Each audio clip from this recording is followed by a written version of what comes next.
Assalamualaikum warahmatullahi wabarakatuh. Salam sejahtera untuk kita semua.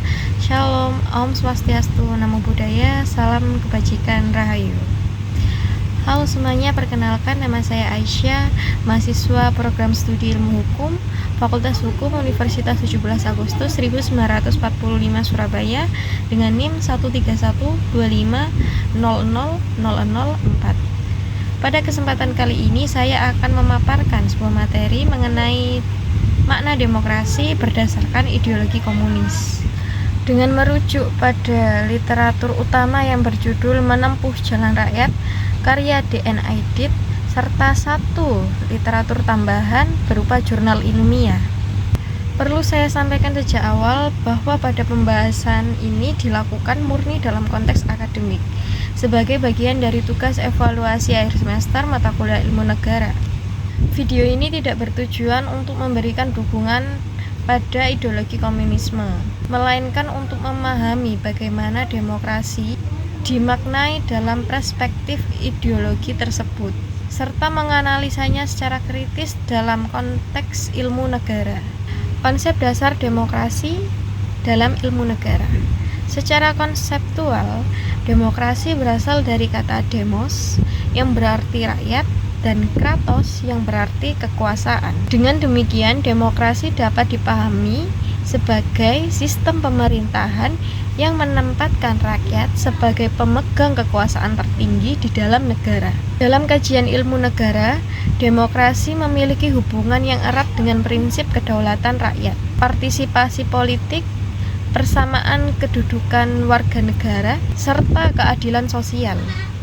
Negara tidak hanya dipahami sebagai alat kekuasaan, tetapi sebagai organisasi yang dibentuk untuk mengatur dan melindungi kepentingan rakyat. Namun, penting untuk dipahami bahwa demokrasi tidak memiliki satu bentuk seragam.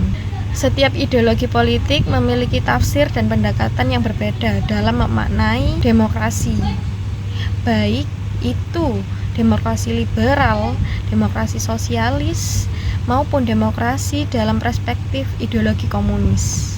Latar belakang ideologi komunis dalam memaknai demokrasi. Ideologi komunis muncul sebagai kritik terhadap ketimpangan sosial dan ekonomi yang terjadi dalam sistem kapitalisme. Dalam ideologi komunis, negara seringkali dianggap dikuasai oleh kelompok elit atau kelas tertentu, sehingga rakyat kecil tidak benar-benar menikmati kekuasaan politik. Oleh karena itu, ideologi komunis memaknai demokrasi bukan sekedar sebagai mekanisme pemilihan umum atau prosedur formal, melainkan sebagai alat perjuangan rakyat. Demokrasi dalam ideologi ini lebih menekankan pada peran kolektif rakyat, solidaritas sosial, serta penghapusan dominasi kelompok tertentu atas kelompok lainnya. Negara dipandang sebagai sarana untuk menyujudkan kepentingan rakyat secara menyeluruh. Makna demokrasi dalam menempuh jalan rakyat. Dalam karya Menempuh Jalan Rakyat, D.N. Aidit menekankan bahwa rakyat harus menjadi kekuatan pusat utama dalam perjuangan politik negara. Menurut pandangan ini, tidak boleh dijalankan hanya oleh segelintir elit, tetapi harus berpijak pada kehendak dan kepentingan rakyat. Aidit memandang demokrasi sebagai sarana untuk mengorganisasi kekuatan rakyat agar mampu memperjuangkan perubahan sosial dan politik. Rakyat tidak ditempatkan sebagai objek kebijakan, melainkan sebagai subjek aktif dalam menentukan arah negara. Demokrasi dalam perspektif ini bersifat ideologis, di mana partisipasi rakyat diarahkan untuk mencapai tujuan tertentu, yaitu masyarakat yang adil dan setara. Dengan demikian, demokrasi tidak hanya dipahami sebagai sistem pemerintahan, tetapi juga sebagai dari perjuangan politik rakyat. Namun, penting untuk dicatat bahwa pemikiran ini lahir dari konteks sejarah dan ideologi tertentu, sehingga perlu dipahami secara konseptual dan kritis. Analisis kritis dalam demokrasi perspektif komunis. Jika ditinjau secara kritis, konsep Demokrasi dalam ideologi komunis memiliki kelebihan dan kekurangan. Kelebihannya terletak pada penekanan terhadap keadilan sosial, keberpihakan kepada rakyat kecil, serta kritik terhadap ketimpangan kekuasaan dan ekonomi. Namun, di sisi lain, demokrasi yang terlalu berorientasi pada satu ideologi berpotensi mengabaikan prinsip-prinsip penting dalam negara demokrasi modern, seperti pluralisme, perlindungan hak asasi manusia, dan pembatasan kekuasaan. Dalam praktik ketatanegaraan modern, demokrasi tidak hanya menekankan kepada siapa yang berkuasa, tapi juga bagaimana kekuasaan tersebut dibatasi oleh hukum dan konstitusi. Tanpa adanya pembahasan tersebut, demokrasi dapat berubah menjadi alat dominasi, meskipun mengatasnamakan rakyat. Oleh karena itu, konsep demokrasi dalam ideologi komunis perlu dipahami sebagai salah satu perspektif, bukan sebagai model yang dapat diterapkan secara langsung.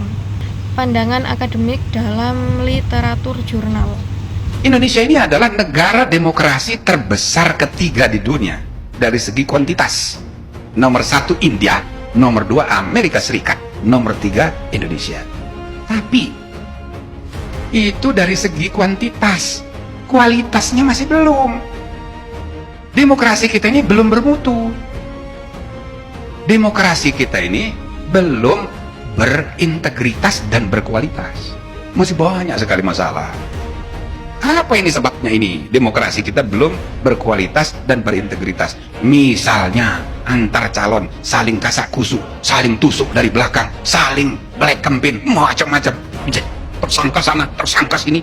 Misalnya semua saling cari-cari kesalahan. Misalnya namanya demokrasi, siap dengan perbedaan pendapat, tapi begitu berbeda pendapat, dak teguran, 2 generasi. Itu bagaimana? Kita berdemokrasi harus siap dengan perbedaan pendapat. Perbedaan pendapat itu rahmat. Harus begitu dalam demokrasi. Karena yang diandalkan musyawarah. Dari perbedaan itu harus ada musyawarah. Kita bukan mau bermusyawarah, ya musuh-musuhan. Gitu loh, bertengkar musuh-musuhan. Nah, jadi kita masih berada dalam situasi yang belum sempurna sistem demokrasi kita ini. Nah, salah satu kuncinya adalah bahwa demokrasi kita ini belum berbudaya. Demokrasi kita ini belum berkebudayaan Indonesia. Ini yang jadi masalah. Nah, kenapa belum berkebudayaan Indonesia? Ya karena sebagian besar rules of the game-nya itu kita nyontek dari luar. Sebagian besar, ya kan, political institution, institusi politik demokrasi itu kita transplantasi dari luar. Maka timbul masalah antara dunia kognitif kita, pengetahuan kita tentang aturan demokrasi, tentang institusi demokrasi, dengan kelakuan kita.